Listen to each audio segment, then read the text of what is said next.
आप में ही समान है, तब फिर कार्तिक मास ही क्यों श्रेष्ठ है? जब पूरे साल में 12 महीने हैं, चैत वैशाख जेठ आषाढ़ इत्यादि, तो हे भगवान आप भेदभाव क्यों करते हैं? कार्तिक मास क्यों श्रेष्ठ है? और हे देव, जब तिथियां बराबर हैं, प्रतिपदा द्वितीया तृतीया चतुर्थी, तो फिर एकादशी ही क्यों श्रेष्ठ है? बहुत सुंदर प्रश्न है माता बहनों। सब महीनों में कार्तिक क्यों श्रेष्ठ है? क्यों स्नान करके आ रहे हैं हम लोग हैं? और तिथियों में एकादशी श्रेष्ठ क्यों है? श्री कृष्ण भगवान जी बोले, हे कांते, कांते का मतलब हे प्रिय, तुमने अच्छा प्रश्न किया, एकाग्र चित्त होकर सुने। एकाग्र चित्त का मतलब है अपने मन को इधर उधर भटकाकर भगवान में लगाना है। बेन के पुत्र पृथु और नारद जी का संवाद सुनो। जिससे पहले नारद ने पूछा था, नारद ने कार्तिक मास की श्रेष्ठता कही। नारद जी बोले, पहले सागर का पुत्र शंख नामक असुर त्रिलोकी को मथुरे में समर्थ हुआ। एक सागर में से असुर पैदा हुआ, जिस शंख को हम लोग बजाते हैं। ये बड़ा खतरनाक असुर था, इसने सारी सृष्टि पर अपना अधिकार प्राप्त कर लिया। इंद्र के सिंहासन पर जा बैठा, संपूर्ण देवताओं को जीत लिया, देवताओं को स्वर्ग से निकाल दिया और इंद्रादि संपूर्ण लोकपालों को अपने अधिकार में कर लिया। सब देवता भय के मारे अपने स्त्री पुरुष के साथ में सभी लोग जो है सुमेरु पर्वत में घुस गए। ये सुमेरु पर्वत का है माता बहनों? पूरे संसार में, स्वर्गलोक में, और आपके शरीर में कहाँ है?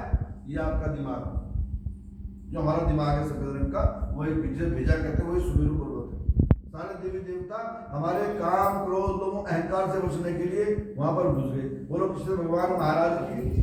देवताओं को जीत लिया, वो बलवान मालूम होते हैं, ये पता चला तो वेद शास्त्रों से युक्त वेद मंत्रों का उसने चुराना चाहा। नींद में भगवान विष्णु के देवों के हित करने वाले भगवान विष्णु को नींद में जाना देखकर वो स्वयं ब्रह्मा जी के लोक में गया और वेदों को निकालने के उद्यत हुआ। ब्रह्मा जी के हाथ में जो चारों वेद थे उसने छीन लिए उस असुर ने। हे माता बहनों, दैत्य के भय से वेद मंत्र उसके हाथ से फिसल गए। उस राक्षस के हाथ से वेद मंत्र फिसल गए और जल में जा पड़े, समुद्र में जा पड़े। ध्यान दीजिए जरा, वो शंकासुर भी उन्हें ढूंढता हुआ समुद्र के भीतर विचरण करने लगा। शंका खोल पर रखा था उस असुर ने। है माता बहनों, तो परंतु वेद एक स्थान पर कहीं प्राप्त नहीं हुए। इसी बीच ब्रह्मा जी सब देवताओं को साथ लेकर पूजा की सामग्री वैकुंठ में विष्णु भगवान के शरण में पहुंचे और उन्हें जगाने के लिए विभिन्न प्रयत्न करने लगे। क्या क्या करने लगे ब्रह्मा जी? बाजे बजाने लगे। क्यों कहते हैं भाई बाजा बजाओ, नृत्य करो भगवान की कथा में, है? बाजा बजाने लगे, नृत्य करने लगे, गंध धूप बार बार दिखाने लगे। संतुष्ट होकर भगवान कमल नयन ने अपने नेत्र खोले। सब देवताओं ने भगवान विष्णु के दर्शन किए और षोडशोपचार से पूजा की। ये षोडशोपचार पूजा कैसे होती है माता बहनों? षोडशोपचार का मतलब है पहले भगवान का आह्वान करना, फिर भगवान का ध्यान करना, फिर भगवान आगे आपके घर में, फिर भगवान को पीले रंग का आसन देना फूलों का, फिर भगवान की पालकी में बैठाना, फिर भगवान को दूध से स्नान कराना, फिर पानी से स्नान कराना, दही से, जल से, घी से, जल से, है इस प्रकार से, शक्कर से, जल से, शहद से, जल से, पंचामृत जल से, इस प्रकार से फिर भगवान को वस्त्र पहनाना, भगवान को पीला चंदन लगाना। विष्णु भगवान को हम आम पूजा में चावल नहीं चढ़ाते, भगवान को चावल ना चढ़ाना, फूल का तिलक लगाना। और माता बहनों, इस प्रकार से भगवान जी को जो है दक्षिणा चढ़ाना, नैवेद्य चढ़ाना और भगवान को फिर दंडवत प्रणाम करना आरती के साथ। तो भगवान की कैसे पूजा होती है? षोडशोपचार, 16 प्रकार से भगवान की पूजा की। विष्णु भगवान कहने लगे, अरे देवगणों, मैं तुम्हारे भजन कीर्तन से अति प्रसन्न हूं। मैं आप लोगों को मनोकामना पूर्ण करूंगा। अश्विन शुक्ल पक्ष की एकादशी से, ध्यान दीजिएगा, और देवसैनी कार्तिक एकादश तक रात भर पहर जो मनुष्य तुम्हारी तरह मेरा पूजन करेगा। इसे पूरा महीना है। देखो, देवसैनी एकादशी पीछे हो गई जो है, जिसमें देवता सो जाते हैं। देव ये चौमासा जो है, देवसैनी एकादशी से लेकर और देवउठनी एकादशी तक रात्रि पहर भर, अर्थात 3:30 बजे जो उठ जाएगा और स्नान ध्यान करके मेरी कथा सुनेगा या मेरा पूजन करेगा, तो मनुष्य मुझे ही प्राप्त होंगे। शंकासुर जो वेदों को ले गया है, मैं शंकासुर को मारूंगा। परंतु आज बीज मंत्र के साथ में हर महीने कार्तिक मास क्यों श्रेष्ठ है, हर महीने कार्तिक के महीने में ये सारे जो वेद हैं आपके चारों, ये जल में निवास करेंगे। अतएव कार्तिक मास में जो जल में विधि पूर्वक स्नान करेगा उसको यज्ञ की फल प्राप्त होगा। कौन सा मंत्र बोलना चाहिए स्नान करते हुए? गंगा च यमुना चैव गोदावरी सरस्वती नर्मदा सिंधु कावेरी जलम सनिधम कुरु। है गंगा जी, माता जी आप तो खुद आइए, गंगा से यमुना, यमुना गोदावरी इत्यादि को अपने साथ दीजिएगा, है ना। तो इस प्रकार से माता बहनों, हे देवगणों, आज कार्तिकासी के दिन सबने मुझे जगाया है। कार्तिक का महीना क्यों श्रेष्ठ है? कि कार्तिक के महीने में वेद जल में स्नान रहेंगे, इसलिए सुबह सुबह स्नान करो। और एकादशी क्यों श्रेष्ठ है? जिस दिन देवताओं ने भगवान को जगाया था वो तिथि एकादशी की तिथि, इसीलिए एकादशी तिथि को मान्यता होगी। आज से मैं कार्तिक मास में जल के भीतर निवास करूंगा। इसके बाद भगवान जी ने क्या किया? मत्स्य रूप धारण किया। भगवान कहते हैं कि मैं मत्स्य रूप धारण करता हूं। भगवान ने मछली का रूप दिखाया माता में। मैं किसी और धर्म की तो नहीं जानता, परंतु हम हिंदुओं ने जो है मछली खाने के लिए भी नहीं छोड़ी। आज भी भगवान कह रहा है कि मैं छोटे से कीड़े से लेकर और बहुत बड़े जीव में मैं ही तो हूं। है मछली का रूप रखा भगवान ने, इसको हमें बचाने के लिए, पर हमने खाना नहीं छोड़ना, बोले खाने के लिए है। धिक्कार है मनुष्य।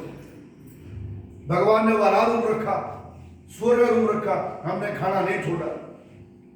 हे प्रभु, हमें बार बार धिक्कार है। भगवान क्या दिखा रहा है कि छोटे कीड़े से लेके बहुत बड़े एक हाथी तक सबके अंदर में विराजमान।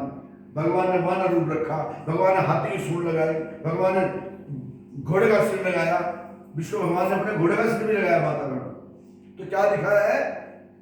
देवी ने शेर को रखा, भगवान ने बैल को रखा, कृष्ण जी ने गाय को रखा। हम लोग फिर भी नहीं समझ पाए।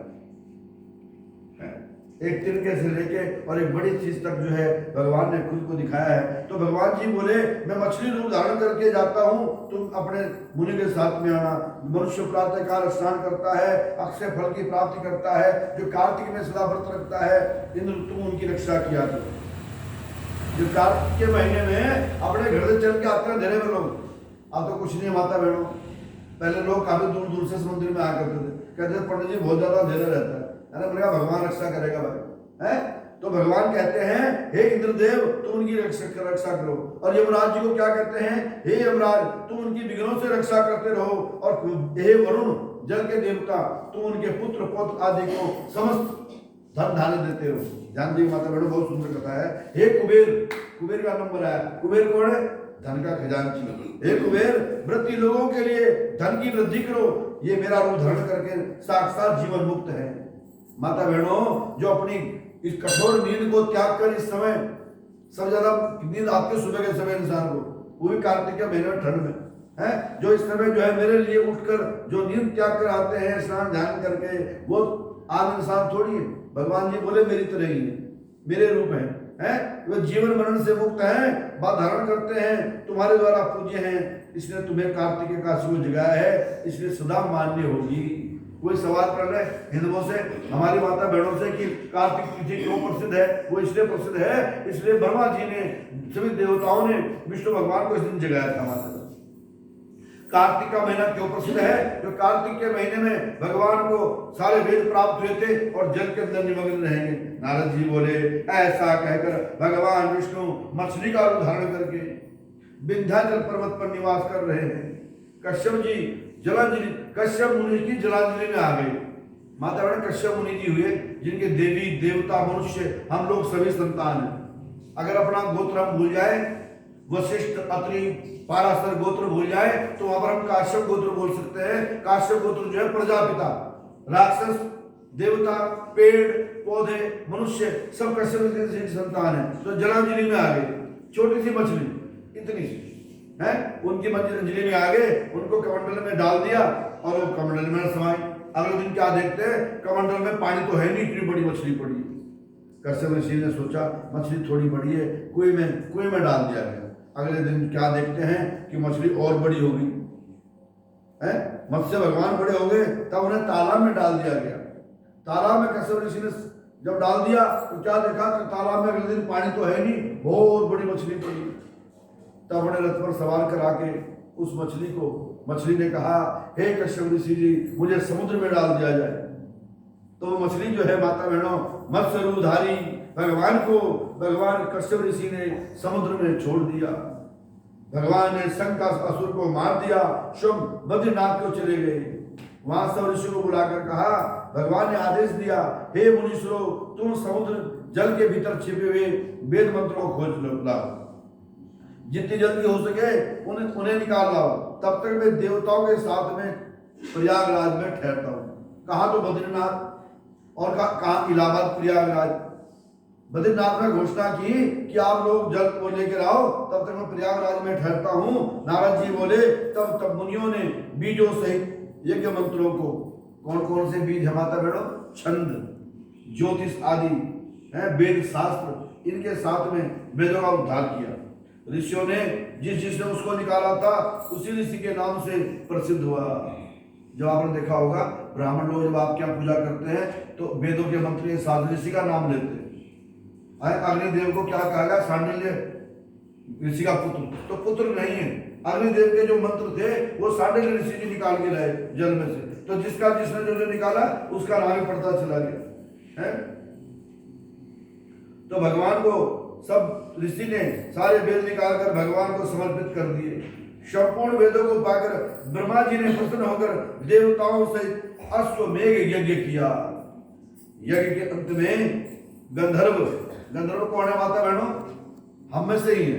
गंधर्व कौन है, जो गाना बजाना इत्यादि करते हैं। पन्नग नाग, एक नाग वंश हुआ करता था पहले। ऐसे क्या प्रार्थना की ब्रह्मा जी आदि देवताओं ने, हे देवादिदेव, हमारी विनती है, हमारी पसंद का स्थान है, हमारी प्रार्थना को स्वीकार करके आप वरदान दो। हे रमापते, कितना सुंदर नाम है प्रभु का, रमापते, रमा के पति, लक्ष्मी के पति, हे प्रभु आपसे प्रार्थना करते हैं कि खोए हुए वेद जो हमने पाए हैं, इसलिए आपके प्रसाद से ये स्थान जो है, जानती है माता बहनों, धरती पर श्रेष्ठ हो जाए। तो वो कौन सा स्थान है, प्रयागराज, जब त्रिवेणी का संगम होता है। गंगा जमुना सरस्वती है, अत्यंत भोग हो, मोक्ष पुण्य देने वाला हो। ये महीना भी ब्रह्म हत्या को दूर करने वाला हो। ब्रह्म हत्या का मतलब क्या है कि ब्राह्मण की हत्या नहीं, बहुत मरीच व्यक्ति हो जिसने अपनी आत्मा को भी मार दिया हो, उसको कहते हैं ब्रह्म हत्या। जिसकी आत्मा बार बार उसको धिक्कारती हो, अरे तू तो बड़ा गंदा है, तूने बहुत गंदे कर्म किए हैं, ऐसा व्यक्ति अगर इस व्रत को कर लेता है वो भी शुद्ध हो जाता है, अभिष्ट प्राप्त होता है। भगवान विष्णु जी बोले, देवताओं जो बात तुमने की है सो ऐसा होगा, ये ब्रह्म क्षेत्र नाम से प्रसिद्ध होगा। सूर्यवंशी राजा भगीरथ जी यहाँ गंगा को लाएंगे, भगवान शिव की कृपा से गंगा उन्हें मिलेगी। सूर्य की पुत्री यमुना जी और माता सरस्वती से उनका स्थान विख्यात होगा। राजा भगीरथ के नाम से प्रसिद्ध होगी भागीरथी। जो पुरुष अपने पुत्रों का यहाँ श्राद्ध करेंगे, उनके पितृगण मेरे स्वरूप को धारण करेंगे। भगवान जी कहते हैं मकर संक्रांति कौन कौन दिन माता बहनों प्रयागराज में पूजा करने के लिए। मकर संक्रांति माघ के महीने में प्रातःकाल स्नान करने के बाद दर्शन मात्र से ही सारे पाप नष्ट हो जाते हैं। जैसे सूर्य अंधेरे में का नाश करता है, उसको मैं सालोक्य, समीपता और सालोक्य 3 प्रकार से देखता हूँ। इस प्रकार देखते हैं माता बहनों अपने भगत को भगवान जी सबसे कहे सालोक्य। सालोक्य का मतलब है अपने पास बैठकर पुत्र की तरह देखना, जैसे पुत्र पिता पुत्र को देखता है, ऐसे देखते हैं भगवान जी। सामीप्य, बिल्कुल अपने पास बिठाते अपने भगवान जी को, अपने भगत को पास बिठाते हैं, लक्ष्मी जी को भूल जाते हैं, अपनी प्रिय पत्नी को छोड़कर अपने भगत को अपने पास बिठाते हैं। और सारूप्य, निज देह तजई धरे हरि रूपा, अपने भगत को भी 4 हाथ बना देते हैं, उसका विष्णु वाला रूप बना देते हैं। 3 प्रकार के मुक्ति से क्रम देते हैं, दैविक दैविक भौतिक तापा, राम राज में काहो न व्यापा है। हे मुनीश्वरों, मैं सर्वज्ञ रूप से बद्रीनाथ में निवास करूं। हिंदू का सबसे बड़ा धाम कहाँ है माता बहनों? 4 धाम कहलाते हैं।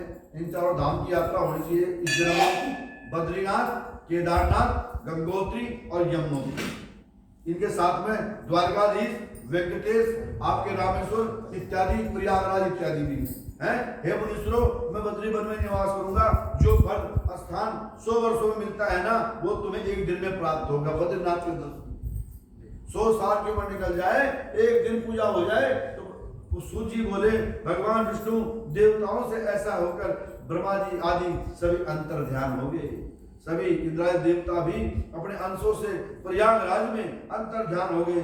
जो मनुष्य शुद्ध चित्त, अगर वो प्रयागराज नहीं जा पाता और वो बद्रीनाथ नहीं जा पाता, शुद्ध चित्त से इस पवित्र कथा को सुनता है और जो कार्तिक मास में तुलसी की जड़ के समीप जाती है, माता तुलसी के पौधे के समीप, तुलसी का पौधा है ना, तुलसी का पौधा अपने घर में रखना चाहिए और तुलसी के पौधे की इस समय हमें खूब पालना करनी चाहिए।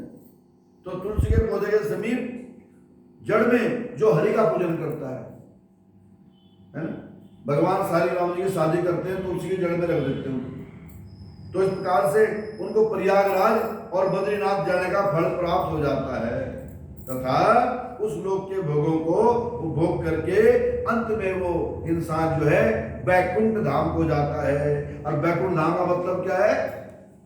जीते जी बुढ़ापा बहुत सुंदर ढंग से कटना। बे माने नहीं और कुंठ माने दुखी। जो दुखी नहीं है वही बैकुंठ धाम है। और दुखी कौन नहीं है? दुख तो आते जाते रहते हैं, भगवान का भगत दुख में नहीं है। जाए विधि राखे राम, ताई विधि रही। राम जपते रहो और अपना काम करते रहो। जितनी देर हमें दिमाग में चिंता रहती है राम राम राम राम राम राम, हरि हरि हरि हरि, कृष्ण कृष्ण कृष्ण